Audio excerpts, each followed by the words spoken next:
Greetings and welcome to another episode of Canadian History X.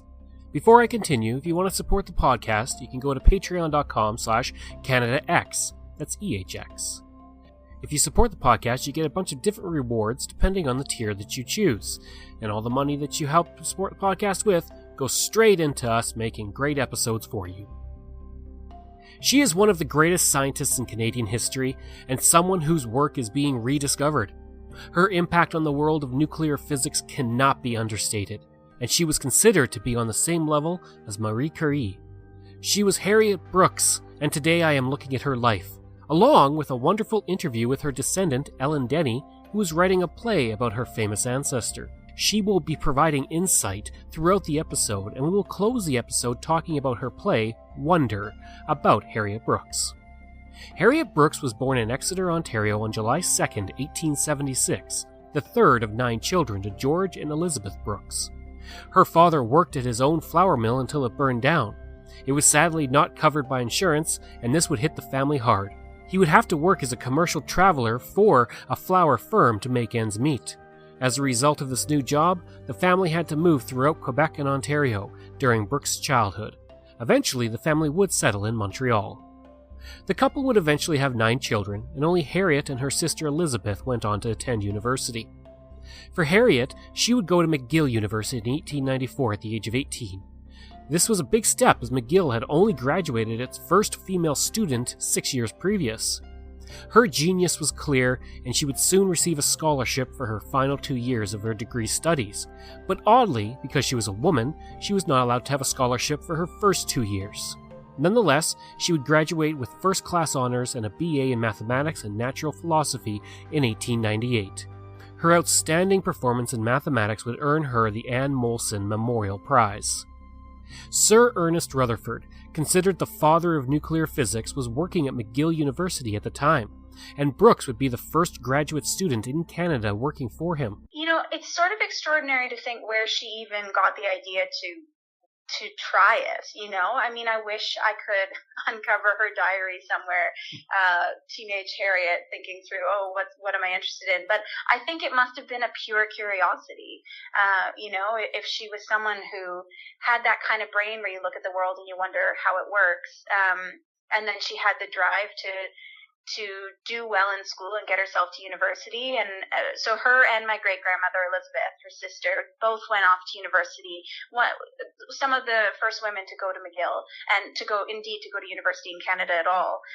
So real trailblazers just in that capacity. And then Harriet's field, studying science, was definitely, you know, not what a lot of the first women pursuing degrees were studying. So she was, I think, the first woman to get her master's in physics at McGill. But what made a real difference, I think, was that Ernest Rutherford was at McGill at that time. That was very lucky timing. They had just attracted him. He was already a star international physicist, hadn't won his Nobel Prize yet. But McGill attracted him with a brand new lab. Really, scientists wanted to go where there was great equipment. And Montreal had just built this fabulous lab. So that's what drew Rutherford over. And then he became Harriet's mentor. You know, he recognized right away her talent and chose her as his first graduate student. And I think that that's really what helped springboard her into the international career that she had in her 20s, because he was certainly someone who, you know, was behind her, writing every cover letter, making every recommendation, because he did have that kind of power in the field. It was with him that she would study magnetism and electricity and earn her master's degree. In 1899, before the thesis was even done, her work was published in the Transactions of the Canadian section of the Royal Society. She would then receive an appointment as a non-resident tutor at the Royal Victoria College that same year. In 1901, she became the first woman at McGill to receive a master's degree. Following finishing her degree, Brooks would begin a series of experiments to determine the nature of radioactive emissions from thorium.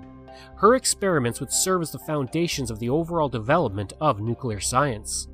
In 1901 and 1902, Rutherford and Brooks would publish papers in the Royal Society Transactions and in the Philosophical Magazine. Rutherford would put her to work to try and figure out why radioactive thorium was emitting something that could be carried away on air currents. Brooks discovered that this gas was actually radon, and her contributions to the work on Rutherford's work on radioactive decay would help Rutherford win the Nobel Prize in Chemistry in 1908. Rutherford, for his part, and a huge amount of respect for this man, always gave credit for making the discovery, but over time it would become associated exclusively with him. In fact, during a presentation at the Royal Society of London in 1904, Rutherford specifically gave credit to Brooks and her contributions. It's not necessarily everyone who would have bothered to give her that opportunity, because people saw it as a waste of time and a waste of space to give a graduate student position to a woman when how's she going to go on in the field. So yeah, he was certainly open-minded enough to say, hey, talent is talent, and to support her as she pursued her career. So I certainly give him credit for that. But I think at the end of the day, he just saw her for her brain, for her skill level. So, yeah. It would seem that 1901 was a very big year for Brooks. Not only did she publish papers and earn her master's degree, she would obtain a fellowship to study for her doctorate in physics at Bryn Mawr College. While there, she won the extremely prestigious Bryn Mawr European Fellowship. Rutherford then arranged for Brooks to take her fellowship at his former lab in Cambridge, and this allowed her to become the first woman to study at the Cavendish Laboratory. Unlike in Canada, where she had amazing support with Rutherford, her supervisor at Cambridge was J.J. Thomson, who was too preoccupied with his own research and usually ignored her progress. Without her mentor Rutherford, her self-esteem began to fall, and she began to doubt her scientific abilities and her ability to complete her PhD. In 1903, Brooks came back to Canada to resume her position at the Royal Victoria College and rejoined Rutherford. Her research would then be published in 1904. In 1905, she was appointed to the faculty of Barnard College in New York City. In 1906, she became engaged to a physics professor at Columbia University, which would lead Dean Laura Gill of Barnard to respond to this engagement by stating that any engagement would end her professional relationship with the college she was working at. Over a series of letters, Brooks would state that she had a duty to her sex and her profession to continue her work after marriage. She would state, "It is a duty I owe to my profession and to my sex to show that a woman has the right to the practice of her profession and cannot be condemned to abandon it merely because she marries." Margaret Maltby, the head of the physics department at Barnard, took Brooks aside, but sadly, Dean Gill had the support of the college trustees who agreed that a woman could not be married and a successful academic. To keep doing her work, she called off her engagement. Possibly because of this whole situation, Brooks would soon find herself moving away from physics at the height of her career. By the end of 1906, she had moved to a retreat in the Adirondacks, run by a Fabian socialist, and it was there she met Maxim Gorky, the noted Russian writer who would be a 5-time nominee for the Nobel Prize for Literature. She would then travel with him and a group of Russians to the island of Capri. What's interesting with Harriet is that it condensed into this very rich 10 years of her life. Like, this all happened in her 20s.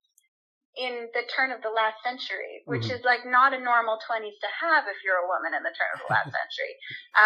And then she went on to lead sort of like quote unquote normal life as the head of her household in Montreal and raising her children. So it is, I think it's unique in that it was condensed into this period of time, and then she kept quite secretive about it for the rest of her life.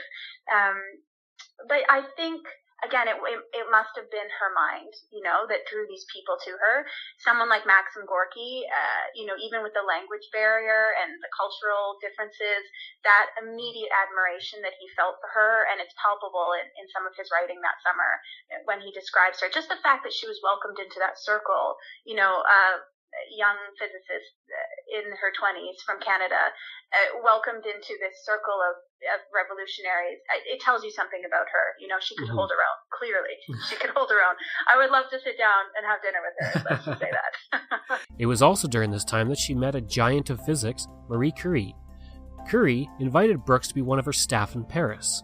While none of Brooks's research was published under her name during this period, her contributions were cited in 3 articles, and she was considered highly invaluable. For her work with Thomson, Rutherford, and Curie, she is likely the only person to have worked for all 3 Nobel Prize recipients. At this time, she also worked to secure a position at the University of Manchester, and Rutherford wrote her a recommendation on her behalf. In his recommendation, he would state, "Next to Madame Curie, she is the most prominent woman physicist in the Department of Radioactivity. Miss Brooks is an original and careful worker with good experimental powers, and I am confident that if appointed, she would do most excellent research work in physics." Oddly, and unfortunately, for unknown reasons, Brooks terminated her physics career at this moment. In 1907, she would marry Frank Pitcher, a physics instructor at McGill, and settle in Montreal. Pitcher had fallen in love with Brooks and wrote her over and over, insisting that she accept marriage to him and take on a domestic life that he said would give her more joy than science. She would finally agree, and Pitcher then left to go mountain hiking for a month, leaving Brooks to plan her wedding. He also insisted that she organize it as a religious wedding. It's hard to know exactly what the decision-making process was for her when she walked away. I mean, that's what I spent a lot of time exploring as I tried to write this play, because it certainly examines that question in that time in her life. But she was facing pretty dismal prospects in terms of supporting herself financially, because even with the position she was getting, the pay was so little, and there was no real hope for an increase in salary for a woman at that time. So trying to support herself on the pittance that she was getting was a pretty dark and bleak future to be looking towards. At the same time, she was closing in on that marriageable age where she was well into old maid territory, to use the term of the day, and I think probably had a real desire for the experience of having a family and marrying and being back in Montreal with her family, her sisters. So I'm sure all of that was weighing on her mind, and the option to do both just was not presented, and that first kind of came down clearly when she was teaching at Barnard College in New York in 1906. This is when my play opens, and she became engaged for the first time to a man named Bergen Davis, and her boss said, "You're fired the day you're married, basically, so choose." And so that, I think, that was sent her a clear message, right? It was always going to be either or. And she called off the engagement to save her job. But about a year and a half later, after a little bit more work and probably a lot more distress over what to do with her future, she became engaged to another man that she had known from her past in Montreal, and left physics entirely. While in Montreal, with her husband, she would have 3 children, but 2 would sadly die in their teens. She would still be active in organizations of university women, but would never again work in physics. In 1907, she joined the Women's Canadian Club and served as the honorary secretary from 1909 to 1912, and as president in 1923. She was also active with the Alumni Society of McGill University. Well, it had its share of tragedy. I'm sad to say, only one of her 3 children survived to adulthood, and so I think the son was 16 by the time the whole family was gone, because Harriet also died quite young due to complications from her exposure to radioactive materials. So they think she had leukemia connected to that exposure, which of course a lot of those early scientists had those effects. Marie Curie had that as well, because they just didn't know what they were dealing with in terms of the safety issues. So yeah, there was tragedy. I think, certainly wasn't all of it. She had a very wealthy sister named Edith, who had married the president of the Bank of Montreal. And so that family was able to, I think, really support Harriet and her husband. And she had, I think, quite a nice quality of life in Montreal. I've been to her house. It's still standing, the house that she occupied with her husband. And she stayed friends with the Rutherfords her whole life. She stayed friends with Maxim Gorky, the Russian revolutionary, who she befriended, which is like another extraordinary aspect of the play and Harriet's story. She befriended that summer in 1906 that the play is set in.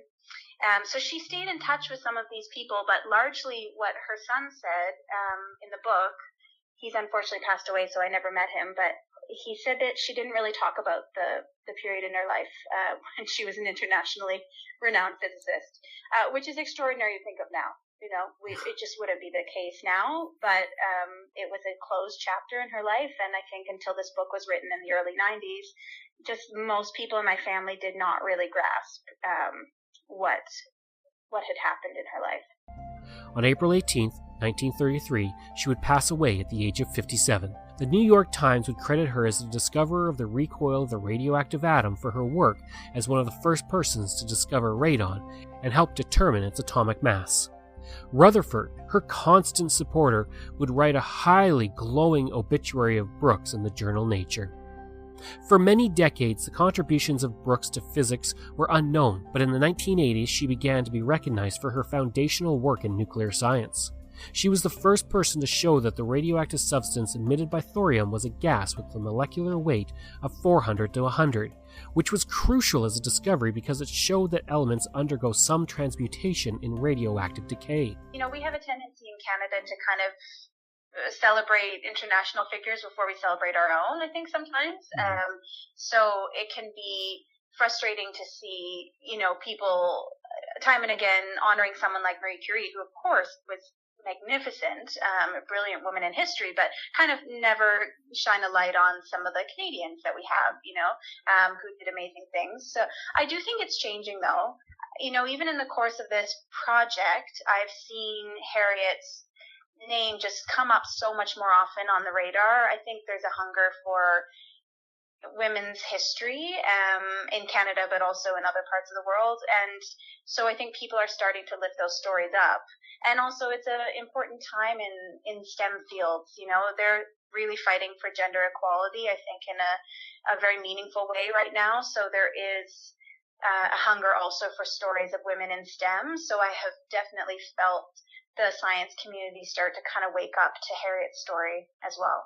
Still important that we put female role models in the physical space for young women. I think it really does impact how a young person envisions their future when they can see, hey, look, there is a scientist and she looks like me. I think that has a real power. I also think, though, it's not just for women, of course. I mean, I've had so many men tell me they find the story really relatable as well. And I think that comes down to sacrifice. Ultimately, we make choices in how we spend our time on Earth. And I think a lot of people can relate to this aspect of sacrifice. And, you have to give something up to gain that other thing you want. And struggling between those two things, whether it's family and career or whether it's another two things. I think we reach forks in the road in life. And how we move forward is, I think, what this play is examining. But I think Harriet in general she's an inspiring Canadian. And I think it's really exciting to put Canadians on our stages and on our podcasts and, all of that, because so often in a country like Canada, we're celebrating, the American this or the European this, and I think it's really great to look within our own history. Today, the Harriet Brooks Building, a nuclear research laboratory at the Canadian Nuclear Laboratories, is named for her. In 2002, she was inducted into the Canadian Science and Engineering Hall of Fame, and she was a finalist to be put on the $10 bill. Now we'll go to Ellen, who's going to talk about her play, Wonder. Yes, the play is called Wonder. It is based on her life. It stays pretty truthful, actually, to the story. So it's set in the summer of 1906, and that felt like a really dramatic summer in terms of life events for her. As I said, it started with that engagement and the controversy with her job.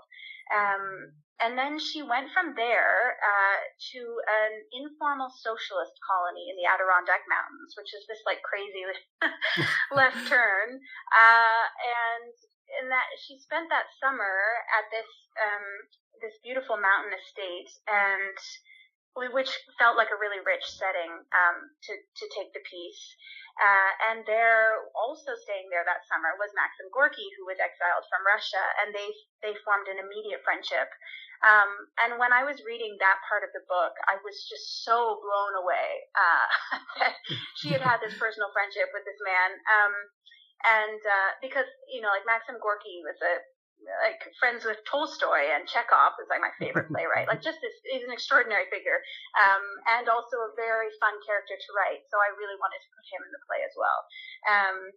And it deals a lot with, so the play itself is examining this question of how Harriet wants to move forward with her life. I've tried to take a really modern approach with it. I don't want the piece to feel stuffy or like a period piece can feel, because I do think that the struggle between career and family is something a lot of modern women can unfortunately still relate to.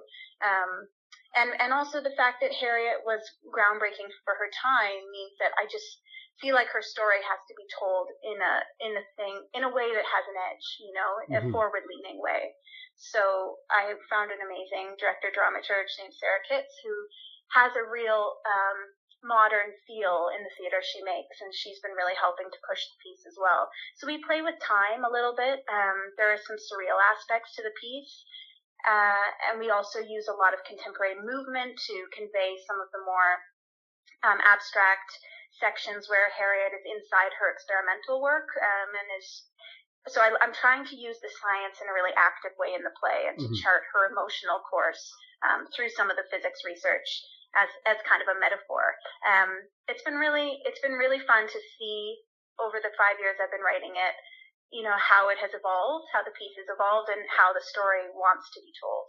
Well, this is the first play I've written. I've since written another one called Pleasureville that was produced in Halifax last year.